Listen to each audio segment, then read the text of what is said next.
Good morning, ladies. It's Robin Riggs, your practical health coach, and today I'm in my kitchen so that I can talk to you about your cookware and how safe that is.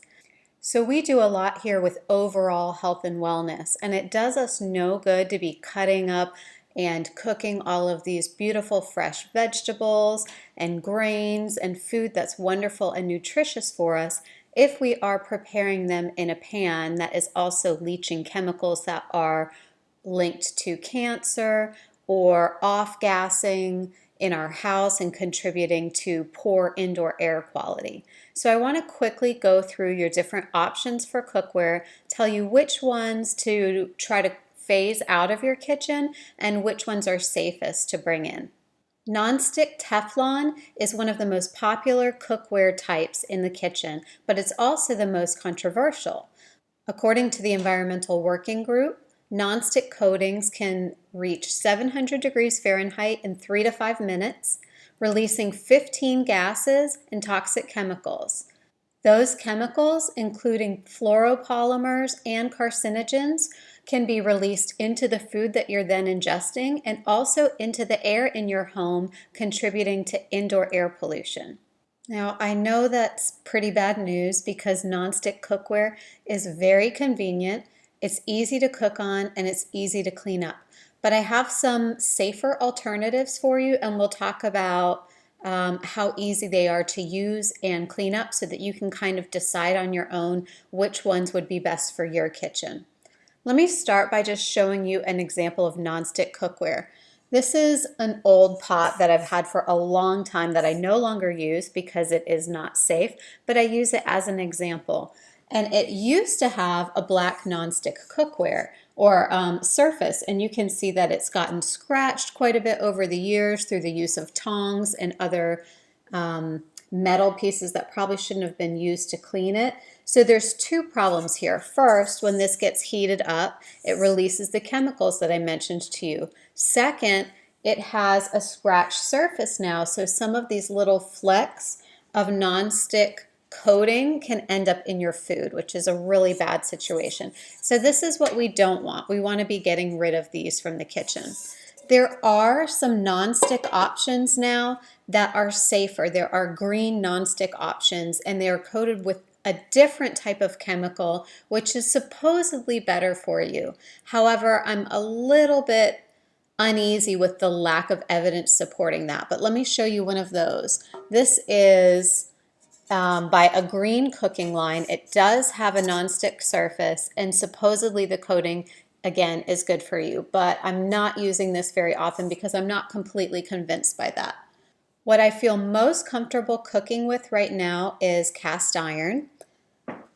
Here's my 10-inch cast iron skillet, and then I have a larger one as well, but I don't cook with that one that often because cast iron is heavy. That's one of the downfalls. We'll talk about the positives and the negatives. So the positive to cast iron is it is safe to cook in. It can add iron to your diet because your food can actually absorb some of the iron. And for women, especially women who are menstruating, adding iron to your diet is usually a good thing. It's great for cooking meat on because it has this surface that's seasoned. Now, if you know anything about cast iron, seasoning a cast iron skillet might sound a little daunting, but it's actually really easy. You're basically just cooking some type of fat in the skillet until it develops a little layer which makes it non-porous, and that adds extra flavor to the meat but also helps to make a non-stick surface for you to cook on. And I wouldn't say entirely non-stick, but it is going to help make the surface easier for you to cook on and easier for you to clean up on.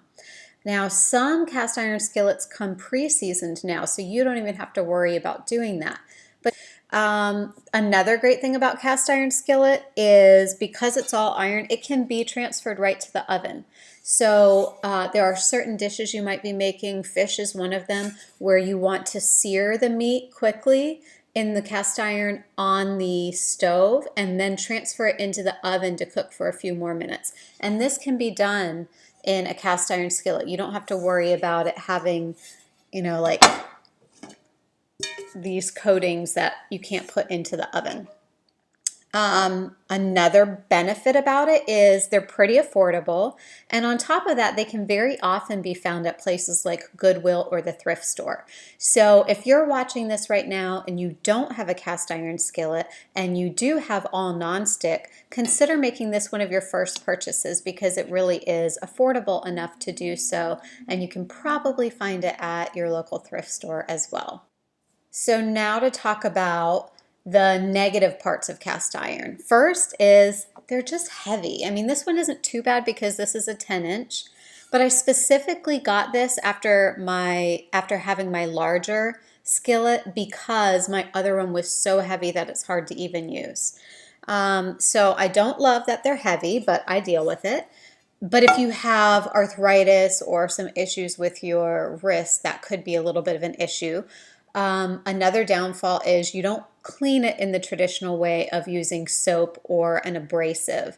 You are going to wipe it out so that you're not ruining that seasoned coating that you've already put down. And if you have something that is sticking, what you can do is add a little bit of coconut oil to it, warm it up, and let the coconut oil kind of coat it. And then once it's cooled a little bit, just give it a good wipe and it'll usually clean up pretty easily, but doesn't clean up the same way that your traditional non-sticks do. You do not put it in the dishwasher. You do not use soap on it because you may end up actually tasting that soap in the next dish that you make. Also, you do have to be careful when you're getting used to using cast iron that you don't just grab the handle when it's on the stove because this whole thing heats up. So you really need to have your little pot holder if you're going to grab the handle of this so that you don't burn your hand. It does take some getting used to. I have burnt myself a couple times while I was learning to cook with cast iron. And then finally, the last drawback is that if you're cooking something very acidic like tomatoes, you're not going to want to cook that in the cast iron because it's going to change the taste of the dish. The acid will actually interact with the iron and give a little bit of a metallic taste. So if you're cooking something with tomatoes, you're going to want to use a different option. So the next one that I'll talk about is ceramic cookware. And I don't actually have an example for you because I don't have ceramic cookware. It can be pretty expensive to get a good quality ceramic piece in your kitchen, and that's why I don't have it yet. And also they can break and crack. But the benefits are that they are generally coated with a safe coating that it looks so far in the studies like it's not leaching into food. It is a non-scratch cooking surface, but that does not mean non-stick. So you still have to use a lot of fat or oil or whatever to keep it from sticking. It heats really evenly, and I forgot to mention that about the cast iron, but that's another benefit of cast iron. Both cast iron and ceramic heat very evenly, more so than you will see from your non-stick or from stainless steel or aluminum. And ceramic is dishwasher safe, so that's great as well. So our next category is going to be stainless steel, good old stainless steel. The thing that I love about this is it is truly pretty much indestructible. I mean, you can stick it in the dishwasher, you can wash it with abrasives, you can use regular soap on it. It's reasonably affordable and very long lasting. I love these for my soups and stews and things like that, or if you need to use something acidic, because as I mentioned, you can't do that in the cast iron. The downfalls are that food can easily stick and burn to this. You do have to be careful that you have enough fat or oil or whatever you choose to use in the pan so that food is not sticking. It can leach in low amounts, not enough that most people tend to be concerned about it. So good old stainless steel that lasts forever and is reasonably affordable is a pretty good option for you. So I think I've covered the most obvious options for your stovetop, and now let's move on to bakeware.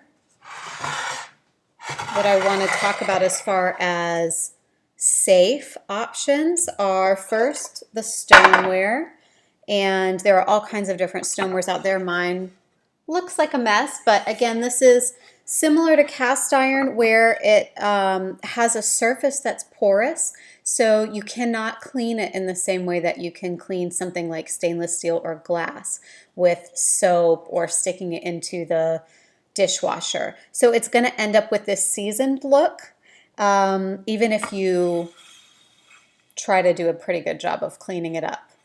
But this is safe and it cooks very evenly. So that's the benefit of this. It's a little bit heavy, so that's one of the downfalls. The downfalls are the cleaning and the fact that it's heavy, but it's definitely safe and it cooks very evenly. Okay, so glassware and Corningware, I would consider those kind of in the same category. They both have a very small amount of leaching. They're not something to be concerned about the same way you would be concerned about this. These are considered safe to cook in. They're both relatively inexpensive, which is great as well. They're both pretty easy to clean up and they're not heavy. So these are great options for baking in. Great safe options.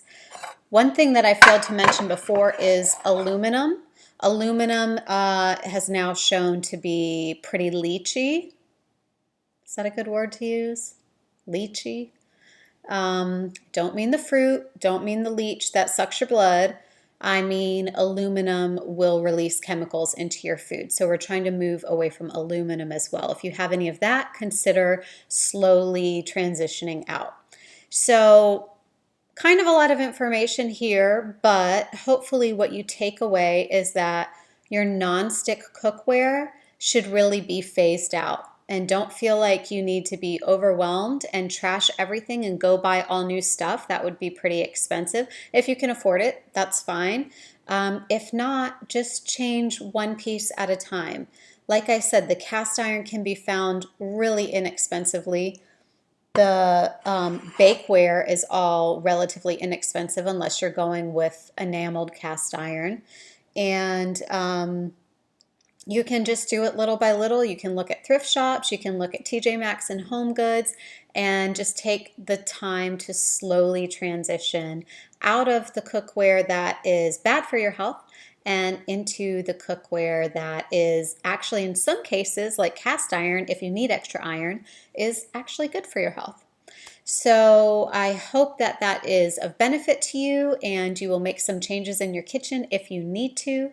And I'll talk to you next time. Bye-bye. I'm back. I forgot to tell you something. And this is about storage and your microwave. As you're storing things in typical plastic containers, as these wear out, I would love for you, instead of replacing them with other plastic containers, to replace them with glassware. And this comes from a set that I got from Costco for about 25 bucks. Got a whole set of varying sizes of glass storage containers with little locking lids. And the cool thing about this is you can just transfer it right to the microwave and warm up your dish. Let me make sure it doesn't say no microwave. Glass and your microwave safe plates are okay to heat food up in. Plastic is never okay to put in the microwave. So this, even though it may last in the microwave and it may say that it's microwave safe, if it's plastic and it's being heated up, it's going to leach chemicals. So if you have food in this that you need to heat up, always transfer it over to a plate. And if you have glassware, then that's easy enough. You don't even have to transfer it. So as you're throwing these out, start incorporating some glassware into your kitchen for storage rather than plastic. Now I'm really leaving you. Bye.